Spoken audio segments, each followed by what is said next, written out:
धमाल का ट्रेलर तो आपने देख ही लिया होगा। 2 मिनट 50 सेकंड का ये ट्रेलर काफी धमाकेदार है, लेकिन इस ट्रेलर में सबसे ज्यादा ध्यान खींचा है जावेद जाफरी के हाथ में उलझे हुए इस सांप ने। फन काढ़े हुए ये सांप अरशद वारसी को जैसे डसने के लिए बेताब है।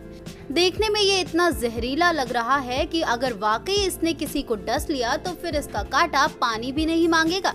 लेकिन इस खतरनाक से दिख रहे सांप की सच्चाई आपको पता है? क्या वाकई मानव यानी जावेद जाफरी ने अपने हाथों में जहरीले सांप को लिपट जाने दिया है? तो सुनिए इस सांप की 2 एकदम सच्ची बातें। पहली बात, भले ही ये नाग दिखे जहरीला, लेकिन ये है एकदम नकली। जी हाँ, इंडियन वर्ल्ड वाइड एक्ट के तहत पिछले कुछ सालों में फिल्मों में जानवरों का इस्तेमाल लगभग बंद सा हो गया है। एक तो ये शूटिंग के दौरान खतरनाक होता है, और दूसरी बात ये कि भारत में अब जंगली जानवर के उत्पीड़न या यूं कहें टॉर्चर के खिलाफ कानून आ चुका है। ऐसे में फिल्म के प्रोड्यूसर कानूनी झंझटों से बचने के लिए अक्सर कंप्यूटर ग्राफिक्स का सहारा लेते हैं।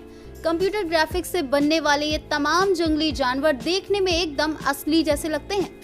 बात चाहे फुकरे रिटर्न्स के इन बाघों की करें या फिर लाइफ ऑफ पाई में दिखाए गए इस बाघ की, ये दोनों ही बाघ फिल्म में देखने में एकदम असली लगे, लेकिन ये थे कंप्यूटर जनरेटेड। तो ठीक इसी अंदाज में जावेद जाफरी के हाथों में भी एक कंप्यूटर से तैयार सांप को फिल्म में दिखाया गया है।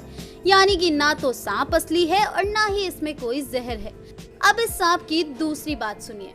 सांप की जगह हाथों में पकड़ी रस्सी या फिर खिलौने वाला सांप। अब आप सोच रहे होंगे कि अगर ये सांप कंप्यूटर जनरेटेड है तो फिर ये जावेद जाफरी के हाथों में इतना अच्छे से कैसे फिट हुआ? तो हम आपका ये कंफ्यूजन अभी दूर कर देते हैं। दरअसल शूटिंग के टाइम सांप की जगह कोई रस्सी या फिर नकली सांप को जावेद जाफरी के हाथ में रखा गया, जिससे जब इसे कंप्यूटर टेक्निक की मदद से असली सांप में बदला गया तो ये सांप एकदम असली सांप जैसा लग रहा है। और इसी के साथ ये सीन इस ट्रेलर का सबसे धमाकेदार सीन बन गया। तो अब आपको इस सांप की ये खास बातें कैसी लगी हमारे साथ कमेंट सेक्शन में जरूर शेयर। हमारे YouTube चैनल को अब तक सब्सक्राइब नहीं किया है तो आपको यहाँ सब्सक्राइब बटन दिख रहा है, इस पे आप क्लिक कीजिए और हमें सब्सक्राइब कर लीजिए। और साथ ही साथ इसके सामने एक नोटिफिकेशन बेल आ रहा है, इसे भी आप इनेबल कर दीजिए ताकि आपको तुरंत नोटिफिकेशन मिले जब भी हम